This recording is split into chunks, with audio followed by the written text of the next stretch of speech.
தமிழகம் எங்கும் max gold cash for your gold. Max gold நீங்க தங்க மட்டும் இல்லைங்க, பிளாட்டினம், டைமண்ட், சில்வர், ரூபினி எதை வேணாலும் விற்கலாம். உங்களுக்கான பணம் ரொக்கமா கையிலயோ இல்லைன்னா பேங்க் அக்கௌண்ட்லயோ உடனடியாக செலுத்திடுவாங்க. மார்க்கெட் மதிப்பை விட 100 ரூபாய் ஒரு கிராமுக்கு உங்களுக்கு கூடுதலாக கிடைக்கும். தமிழ்நாடு முழுக்க டோர் ஸ்டெப் சர்வீஸும் இவங்க ப்ரொவைட் பண்றாங்க. உங்களுக்கு கோல்ட விற்கணும்னு அதுக்கு ஒரே ஒரு பெஸ்ட் பிளேஸ் மேக்ஸ் கோல்டு தான். கால் 04445454545. வணக்கம். Big topic with Karthik Maikumar. சட்டப்பேரவை ஆக்சுவலா முதலமைச்சரா விஜய் அவர்கள் என்னத்தை சாதிச்சாங்கன்னு யாராவது கேட்குறீங்கன்னா எனக்கு தெரிஞ்சு இதுவே பெரிய சாதனை தான். அதாவது இந்த ஜென்ரேஷன் சட்டப்பேரவை நிகழ்வுகளை பெருசாக ஃபோக்கஸ் பண்ணி செய்தியை தெரிஞ்சுக்கிற பார்க்குற ஜென்ரேஷன் கிடையாது.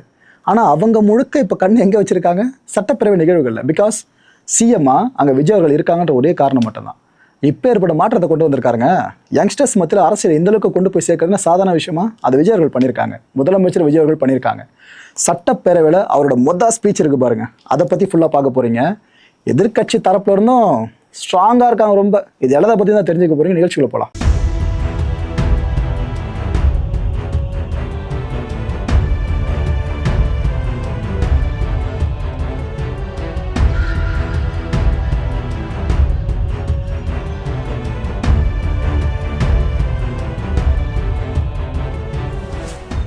நம்ம தமிழ்நாடு சட்டப்பேரவைக்கான சபாநாயகரை தேர்வு பண்ணியாச்சா?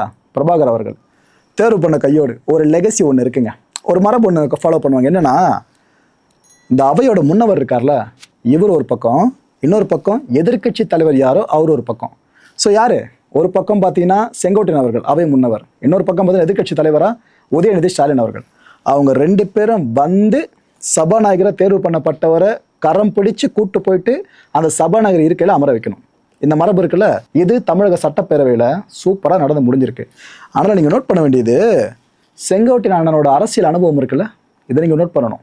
அதாவது சபாநாயகர் இவர் தான், ஆனால் இவர் சார்ந்து எந்த அளவுக்கு அவர் ஃபுல்லாக மேனேஜ் பண்ணோம் நீங்கள் ஃபுல்லாக பாருங்களேன். மைக்கை தட்டதாக இருக்கட்டும், அது பண்ணுங்க இது பண்ணுங்க அடுத்து சொல்கிறதா இருக்கட்டும், எனக்கு யார் சபாநாயகர் ஒரு இடத்துல குழப்பம் வந்துருச்சுங்க. அந்தளவுக்கு அவரோட பிஹேவியர் இருக்கும், அரசியல் அனுபவம் அங்கே நல்லா தெரிஞ்சது. மாண்புமிகு பேரவைத் தலைவர் அவர்கள் இருக்கையில் அமர்வதற்கு செல்லும் நேரத்தில் மாண்புமிகு உறுப்பினர்கள் அனைவரும் எழுந்து நின்று மாண்புமிகு பேரவைத் தலைவர் அவர்கள் அவரின் இருக்கையில் அமர பின்னரே அமர்தல் வேண்டும் என்று தெரிவித்துக் கொள்கிறேன்.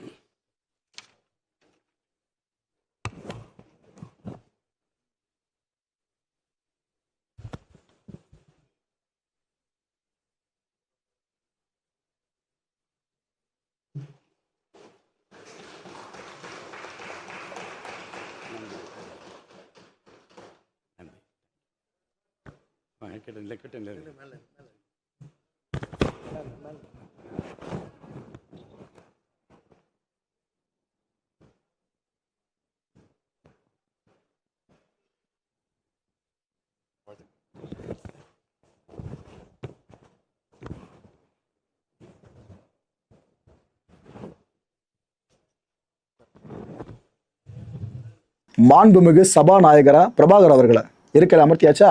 மறந்துடாதீங்க, அதிமுக முன்னாள் எம்எல்ஏ அவர், இப்போ டிவிகே டிக்கெட்டில் சபாநாயகராக மாறி இருக்காரு. அவரும் உணர்ச்சி பொங்கலாம் பேசியிருந்தார். என் தொகுதியெலாம் ஜெயிக்கவும் முடியாதுங்க, ஆனால் விஜய் அவர்கள் வந்து எனக்காக பிரச்சாரம் பண்ணதுனால, முதலமைச்சர் வந்து பிரச்சாரம் பண்ணதுனால நான் ஜெயிச்சேன்னு உணர்ச்சி பொருங்க பேசியிருந்தாப்புல. டிவிகேல இருக்க அந்த முக்கிய முகங்களை பொறுத்த வரைக்கும் விஜய் அவர்களை கிட்டத்தட்ட கடவுளாக பார்க்க ஆரம்பிச்சிட்டாங்க. அந்த வார்த்தைகள் எங்கேயும் வெளிப்படுச்சாதான் தான் சொல்கிறேன். ரைட்டு, நம்ம ஃபுல்லாக ஆண்டிட்டு இருக்க சைட்லேருந்தே பார்த்துட்டு இருக்கோம்ல. ஆனால் எதிர்கட்சிகள் பண்ணுற விஷயங்கள், அவங்க சொல்கிற குற்றச்சாட்டுகள் இம்பார்ட்டன்ஸ் கொடுத்தாதான் இந்த அரசியல் கேம் இன்னும் சூடு பிடிக்கும். அந்த வகையில் எதிர்கட்சி தலைவராக அறிவிக்கப்பட்டிருக்க உதயநிதி ஸ்டாலின் அவர்கள் இருக்காங்களே, இவங்க தன்னோட முதல் உரையை நிகழ்த்துறாங்க. அப்புறம் இதுக்கு முன்னாடி உரையில் நிகழ்த்திருக்காருன்னு கேட்டிங்கன்னா, எதிர்கட்சி தலைவராக முதல் உரை இந்த சட்டப்பேரவை கூட்டம் சார்ந்து இப்போ நிகழ்த்திருக்காப்புல. அதில் முதலமைச்சர் அவர்களே அப்படின்னு சொல்லி உரையை ஆரம்பிப்பாங்களே, அந்த வார்த்தைகளுக்கு மட்டும் அவர் நேராக ஃபேஸ் டு ஃபேஸ் விஜய் அவர்களை பார்க்கல முதலமைச்சரை. சற்று அங்கே மட்டும் குடிஞ்சிக்கிட்டு பேப்பரை திருப்ப ஆரம்பித்தாங்க. தற்செயலாக நடந்தது என்ன எனக்கு தெரியாது, ஜஸ்ட் நடந்தது சொல்லிட்டேன் உங்களுக்கு, அவ்வளோதான். இதெல்லாம் நடந்திருக்குன்னு எதிர்பார்த்துருப்பீங்களா? முதலமைச்சர் அவர்கள்னு இவர் வாயால் விஜய் அவர்கள் அழைப்பார்னு சொல்லிட்டு அணைப்பு லீட்டரில் அதான் நடந்திருக்கு. ரைட்டு, இவர் என்னென்ன சொன்னார்னா, சிஎம்மும் நானும் ஒரே காலேஜில் படித்தவங்க தான், எங்கள் லைலா காலேஜில் சென்னையில், அங்கே தான் 2 பேர் படித்தாங்க. அதை சொல்கிறார் இவர். அரசு நடத்துறதுல நாங்கள் தான் சீனியர், திமுக தான் சீனியர் அப்படின்னு சொல்லியிருக்காரு. காலேஜில் சீனியர் ஜூனியர் பிரச்சனை இருக்குல்ல, கிட்டத்தட்ட அது மாதிரி தான் இங்கே சொல்கிறாப்புல. எங்களோட அனுபவம் இருக்குல்ல, இதையும் சரி அறிவையும் சரி அதை நாங்கள் பகிர ரெடியாக இருக்கோம் உங்ககிட்ட. இனி தமிழ்த்தாய் வாழ்த்து இருக்குல்ல, அது 2ஆம் இடத்துலாம் போகக்கூடாதுங்க, அதை மட்டும் பார்த்துக்குங்க. இங்கே ஆளுநர் உரை நிகழ்த்துவார் வந்து இதுக்கப்புறமா அந்த டைம்ல இந்த தவறு திரும்ப நடக்காம பார்த்துங்க, மக்கள்லாம் கோவப்பட்டாங்கன்ற மாதிரி அந்த விஷயத்தை அங்கே கொண்டு போயிருக்காரு உதயநிதி ஸ்டாலின் அவர்கள். மக்களை பிரிக்கிற சனாதனம் ஒழிகன்னு சொல்லி அங்கேயே ஷவுட் பண்ணாருங்க. அது மட்டும் இல்ல, எங்க கூட்டணி கட்சி ஆதரவோடு ஆட்சி அமைத்த அரசுக்கு வாழ்த்துக்கள்னு குத்தி காமிச்சு பேசியிருக்காரு. என்னதான் சிஎம் அவர்களை கோவப்படுத்தாம பேசுவோன்ற மாதிரிலாம் அவங்க சொன்னாலும் இந்த வார்த்தையில போதும்னு நினைக்கிறேன். அப்ப சிஎம்மோட முகத்தை மட்டும் கொஞ்சம் பாருங்களேன். மாண்புமிகு பேரவைத் தலைவர் அவர்களே, துணைத் தலைவர் அவர்களே, முதலமைச்சர் அவர்களே,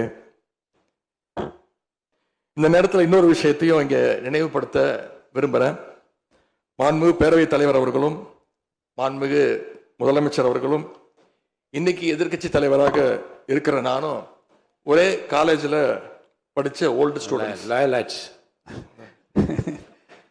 ஒரே காலேஜில் நாம் படிச்சிருந்தாலும் அரசாங்கத்தை நடத்துறதுல திமுக தான் சீனியர் பேட்ச். அது உங்களுக்கு தெரியும். 1967 ஆட்சிக்கு வந்தது திமுக தான். நாங்கள் தான் சீனியர்ஸ். அந்த அடிப்படையில் எங்களுடைய நாலேஜையும் எக்ஸ்பீரியன்ஸையும் நாங்கள் ஷேர் பண்ணிக்க ரெடியாக இருக்கோம். அதை ஏற்றுக்க நீங்களும் தயாராக இருங்க. ஏன்னா நமக்கு எப்பவுமே தமிழ்நாட்டு மாநிலத்துடைய நலன்தான் மிக மிக முக்கியம். மாண்புமிகு பேரவைத் தலைவர் அவர்களே, நீங்கள் போட்டியின்றி தேர்வாகியிருக்கீங்க.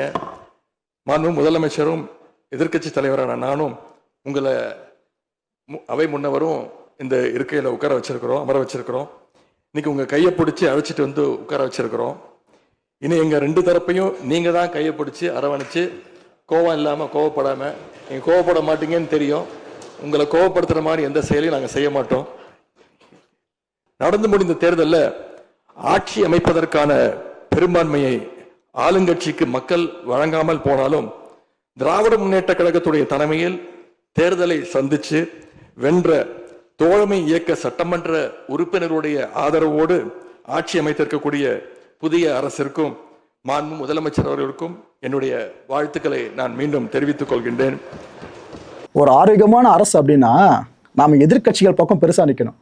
அப்பதான் ஆளுங்கட்சி சார்ந்த குறைகளை அவங்க சொல்லும் போது ஊடகங்கள்லாம் அது இன்னும் பெருசா பார்ப்பாங்க.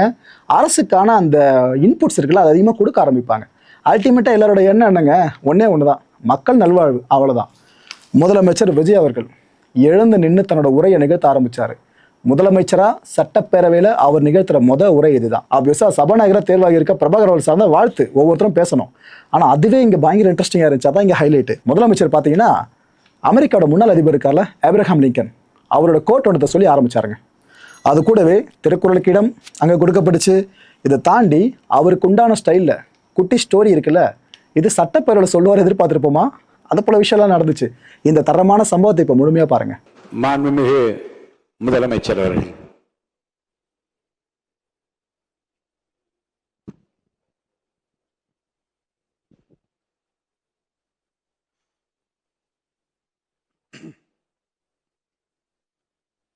மாண்புமிகு பேரவைத் தலைவர் அவர்களே,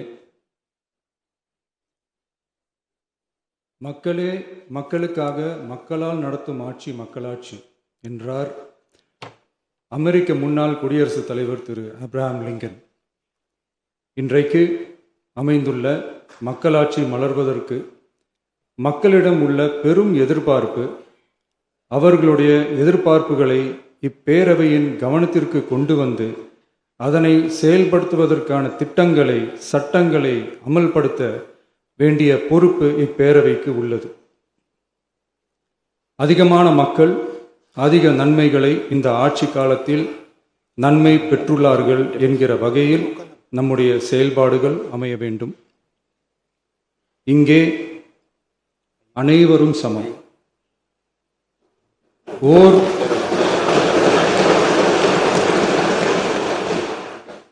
ஓர் உறுப்பினரை கொண்ட கட்சிகள் இங்கே இடம் பெற்றிருந்தாலும் அவர்களுடைய கருத்துகளுக்கும் அதிக எண்ணிக்கை பெற்ற தமிழக வெற்றி கழக உறுப்பினர்கள் தெரிவிக்கும் கருத்துகளுக்கும் சமமாகவே மதிப்பளிக்கப்பட்டு நல்லவை ஏற்கப்பட்டு அல்லவை நிராகரிக்கப்பட்டு ஜனநாயகத்தின் இதயமாகவும் மூளையாகவும் இப்பேரவை செயல்பட வேண்டும். அதற்குரிய வகையில் பெருமை வாய்ந்த வரலாற்று சிறப்பு கொண்ட இப்பேரவையை நடத்தி செல்லும் பண்பை பெற்றுள்ளவரையே தமிழக வெற்றிக் கழகம் முன்மொழிந்து தாங்கள் இன்றைக்கு இந்த ஆசனத்தில் அமர்ந்துள்ளீர்கள். மாண்புமிகு பேரவைத் தலைவர் அவர்களே, தாங்கள் பேரவைத் தலைவராக ஒருமனதாக தேர்ந்தெடுக்கப்பட்டுள்ளீர்கள். தங்களை இந்த ஆசனத்தில் மாண்புமிகு பேரவை முன்னவரும் எதிர்க்கட்சி தலைவரும் தங்களுடைய கரங்களை பிடித்து அழைத்து சென்று அமர வைத்தார்கள். இந்த சம்பிரதாயம் எப்படி வந்தது என்று சொன்னால் சுவாரஸ்யமாக இருக்கும். பெரிய வரலாறு சம்பவத்தில் உள்ளது. இங்கிலாந்து நாட்டில் உள்ள பாராளுமன்ற நடைமுறைகளை போன்றதே நம்முடைய பாராளுமன்ற நடைமுறைகளும். மன்னராட்சி இருந்த காலத்திலேயே அங்க பாராளுமன்றம் இயங்கியுள்ளது. அக்காலத்தில் அனைத்து அதிகாரங்களையும் பெற்ற மன்னரும் இருந்தார், பாராளுமன்றமும் இயங்கியது. அங்கே மன்னர் ஒரு பணியை செய்ய வேண்டும் என்று விரும்புவார், பாராளுமன்றம் அவருடைய விருப்பத்தை பெரும்பாலும் நிராகரிக்கும். மன்னர் விரும்பிய காரியத்தை பாராளுமன்றம் நிராகரித்து விட்டது என்கிற செய்தியை மன்னருக்கு சொல்ல வேண்டியவர் பாராளுமன்ற தலைவர், ஸ்பீக்கர் என்பார்கள்.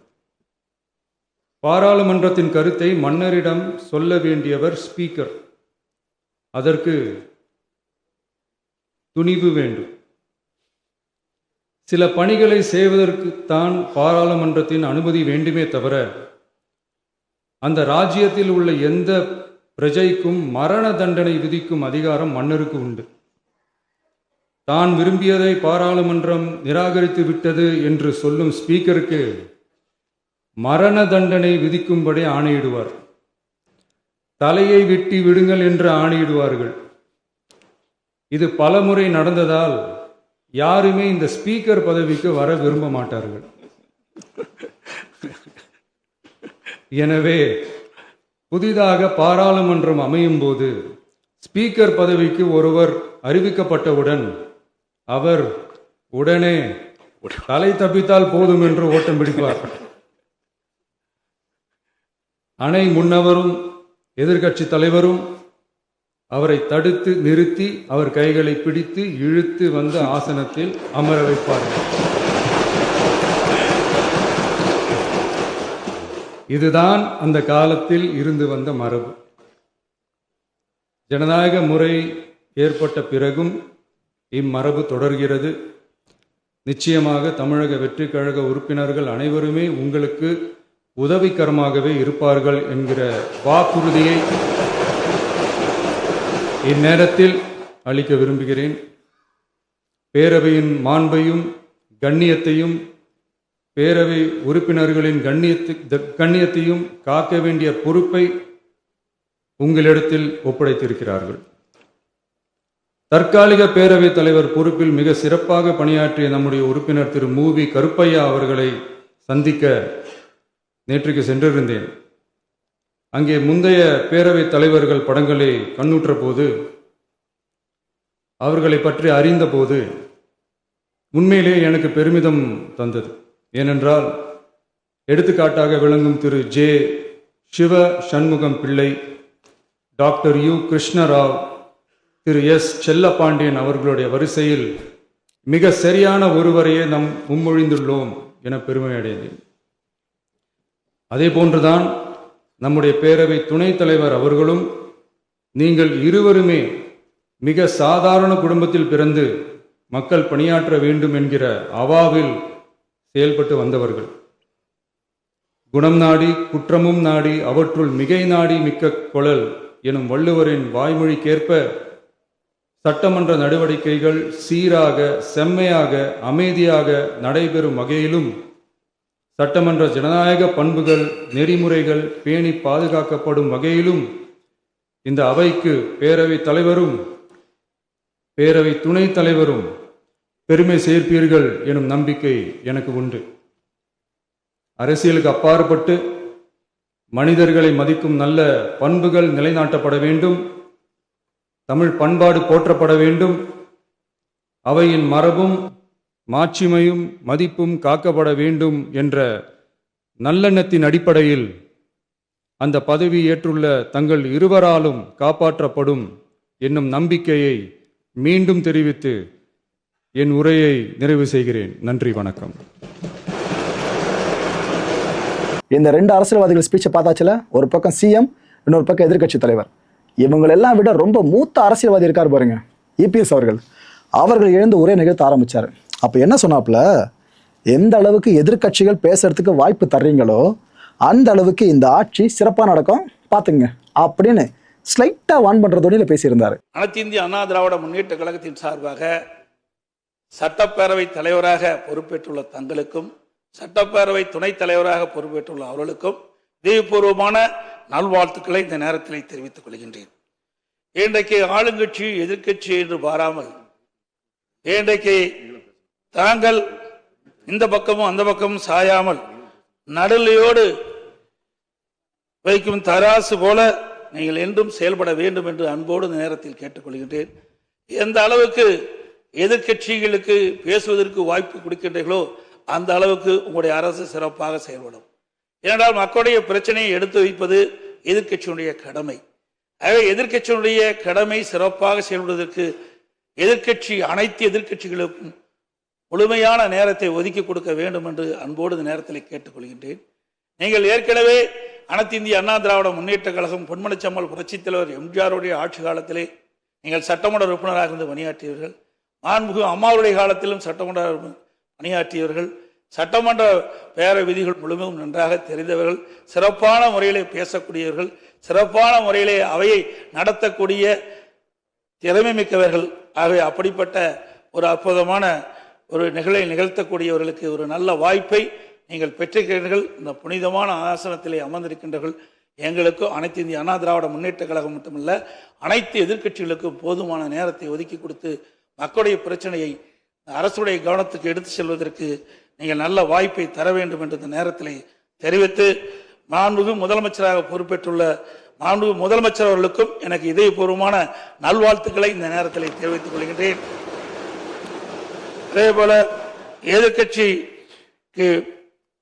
எதிர்க்கட்சி தலைவராக பொறுப்பேற்கும் தங்களுக்கும் மாண்புமிகு அமைச்சர் பெருமக்களுக்கும் இங்கே வெற்றி பெற்று தேர்ந்தெடுக்கப்பட்டிருக்கிற அனைத்து சட்டமன்ற உறுப்பினர்களும் எனது மனமார்ந்த நன்றி தெரிவித்து விடைபெறுகின்றேன். நன்றி, வணக்கம். இபிஎஸ் அவர்கள் ஸ்பீச்சை ஒட்டுமொத்த ஏடிஎம்கே ஸ்பீச்சை எடுத்துக்க முடியாதுல்ல. பிகாஸ் இபிஎஸ் அவர்கள் தரப்பில் இருக்க எம்எல்ஏஸ்லாம் டிவிகேக்கு அகென்ஸ்டாக இருக்காங்க. ஆனால் சிவி சண்முகம் அவர்கள் தரப்பில் இருக்க எம்எல்ஏஸ்லாம் டிவிகேக்கு ஆதரவாக இருக்காங்க. ஸோ சட்டப்பேரவைக்குள்ளேயே அதிமுக எம்எல்ஏவோட கூற்று இது நீங்கள் சொல்ல முடியாது ஜெனரலைஸ் பண்ணி. இதுக்கப்புறம் ரெண்டு பிரிஞ்சு தான் நீங்கள் பார்க்க முடியுமே. எதுக்கு சொல்கிறேன்னா, இபிஎஸ் என்ன பேசினாரா, பேசி முடித்த கையோடு நானும் பேசணும் அப்படின்ட்டு வேலுமணி அண்ணன் இருக்கார்ல, இவர் கை தூக்கிட்டார். யார், சிவி சண்முகம் தரப்பில் இருக்கார், இவர் கை தூக்கிட்டாப்புல. இதுக்கப்புறம் சபாநாயகருக்கு புரிஞ்சிச்சு, ரைட்டு நமக்கே புரியுது, எதுக்கு நம்ம ஸ்டாப் பண்ணோம், பேசுங்க அப்படின்ட்டாங்க. அதுக்கப்புறம் இவர் வந்து பேசினாருங்க, யார், வேலுமணி அண்ணா அவர்கள். நீங்கள் பண்ணால் நாங்களும் பண்ணுவோம், நீங்கள் அதிமுக முகம் கிடையாது நாங்களும் தான்ற மாதிரி ஒரு விஷயத்தை இன்ஜெக்ட் பண்ணுற மாதிரி தான் இந்த பிஹேவியர் அமைஞ்சிருந்துச்சு. நீங்கள் திரு எஸ்பி வேலுமணி அவர்கள் கை தூக்குறீங்க, பேசணுமா, பேசுங்க. இன்றைக்கு ஒரு சிறப்பான உத்தரவை போட்ட மாண்பு முதலமைச்சர் அவர்கள் வழிபாட்டு தலங்கள் மற்றும் பொதுமக்கள் கூடுகின்ற இடங்களில் மதுக்கடை இருக்கக்கூடாது என்ற அற்புதமான அறிவிப்பை வெளியிட்டுள்ளார்கள். அவர்களுக்கும் எனது மனமார்ந்த வாழ்த்துக்களையும் நன்றியும் கூறி விடைபெறுவேன். நன்றி, வணக்கம். இவங்களெல்லாம் தாண்டி மறைந்த கேப்டன் விஜயகாந்த் அவர்கள், இவரோட மனைவியான பிரேமலதா விஜயகாந்த் இருக்காங்களே, இவங்களும் எழுந்து பேச ஆரம்பிச்சிருந்தாங்க. ஆக்சுவலி இந்த அவையில் கேப்டன் அவர்கள் சொன்ன விஷயம் இருக்குல்ல, அது சார்ந்த ஒரு ஸ்பீச் அமைஞ்சிருந்துச்சு. சபாநாயகர் பிரபாகர் அவர்களை இந்த அளவுக்கு வாழ்த்து மழையில ஒவ்வொருத்தரும் நினைவு வச்சிருந்தாங்க. இந்த அவையிலே நாம் ஒரு மாண்புமிகு ஒரு அவை இது.